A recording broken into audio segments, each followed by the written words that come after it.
शक्ति यूनिवर्सिटी के लोकार्पण और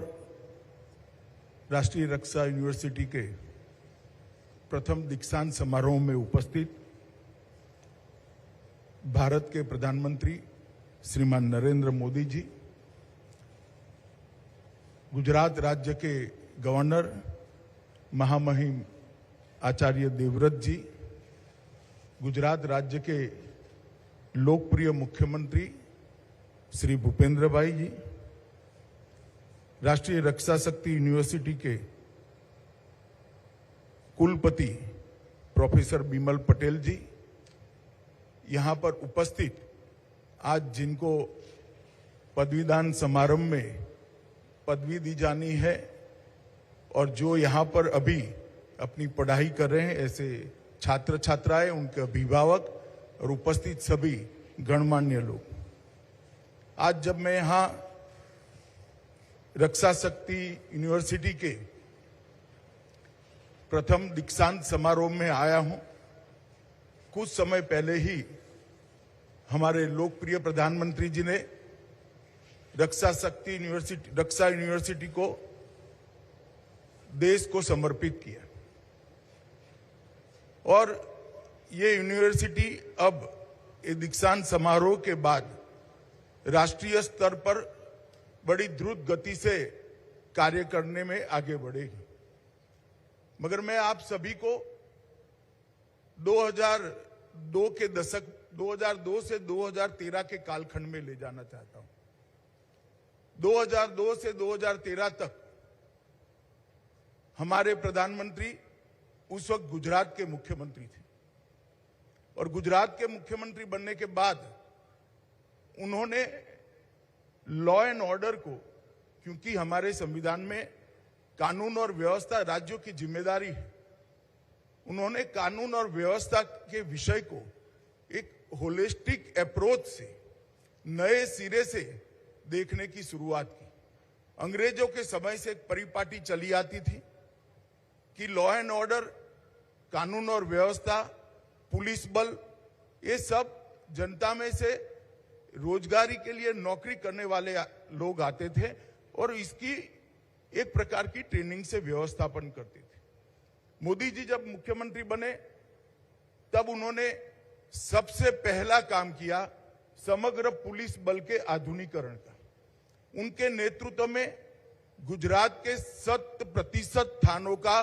कंप्यूटराइजेशन करने वाला गुजरात सबसे पहला राज्य बना और थानों को कंप्यूटराइज करने का काम। उसके बाद में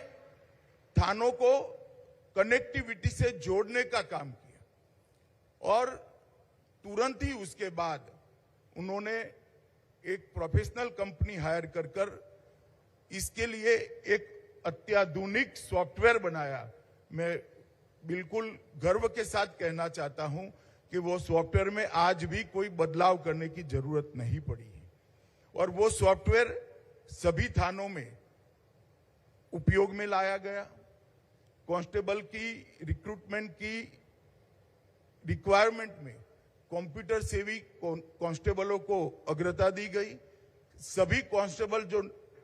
नौकरी में थे उनके ट्रेनिंग का एक बहुत विस्तृत कार्यक्रम चलाया गया और पूरे पुलिस बल को कंप्यूटर ऑनलाइन किया। उसके बाद में जेल और फॉरेंसिक साइंस यूनिवर्सिटी को भी, फॉरेंसिक साइंस लैब को भी इसके साथ जोड़ने का काम किया और ये 3 समाप्त होने के बाद 3 बड़े इनिशिएटिव लिए। एक सबसे अच्छी, देश में सबसे अच्छी लॉ यूनिवर्सिटी बनाने का काम हमारे उस वक्त के मुख्यमंत्री और आज के प्रधानमंत्री जी ने गुजरात के अंदर किया। गुजरात नेशनल लॉ यूनिवर्सिटी बनाई। ये रक्षा शक्ति यूनिवर्सिटी भी उसी वक्त सोची गई और इसके साथ साथ फॉरेंसिक साइंस यूनिवर्सिटी अपने आप में समग्र विश्व में फॉरेंसिक साइंस के ही विषय को पढ़ाने वाली, इस पर रिसर्च करने वाली और इसकी सारे सवालों का जवाब ढूंढने वाली university Gujarat forensic science university बनाने का काम किया। एक प्रकार से देखें तो कानून और व्यवस्था के साथ जुड़े हुए तीनों पहलू को इन्होंने ट्रेनिंग के साथ यूनिवर्सिटी बनाकर उसकी ट्रेनिंग के साथ शुरू से ही युवा मुझे इस क्षेत्र में अपनी करियर बनानी है, इस क्षेत्र में कंट्रीब्यूट करना है, इस प्रकार की सुविधा गुजरात में उपलब्ध कराई। दो प्रकार से लोग काम कर सकते हैं,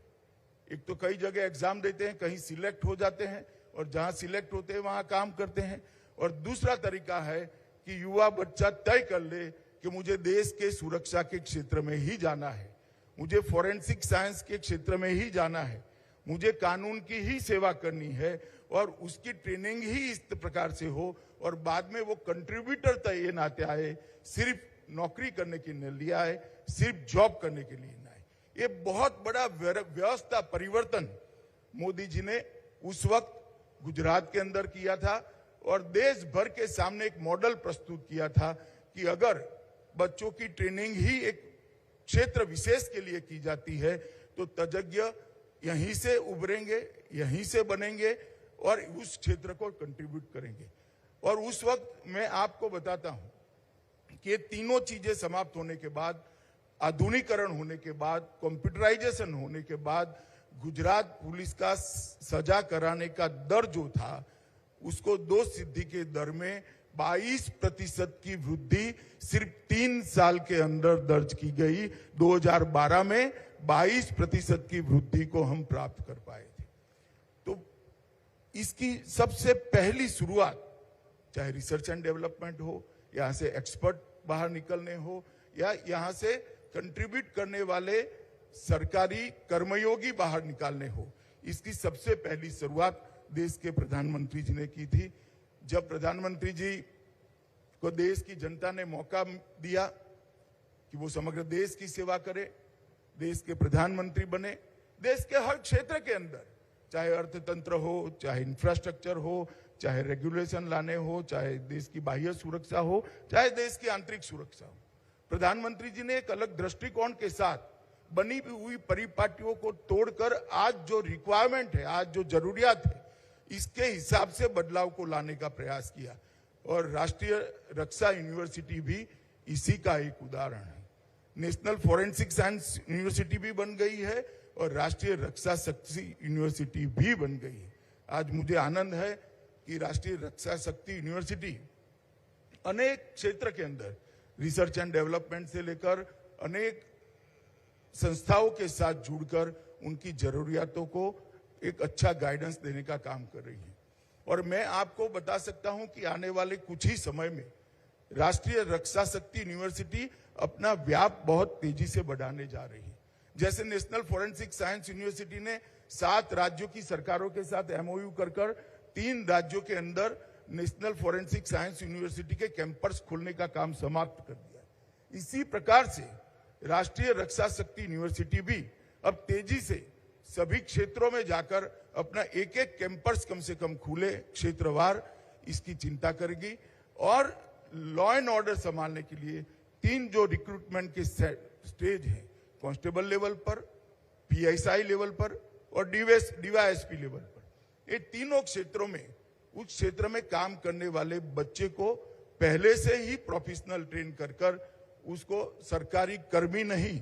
जो मोदी जी की कल्पना है, इस प्रकार का कर्मयोगी बनाने के लिए एक अच्छा एटमॉस्फेयर और अच्छा इंफ्रास्ट्रक्चर दोनों उपलब्ध कराएगी।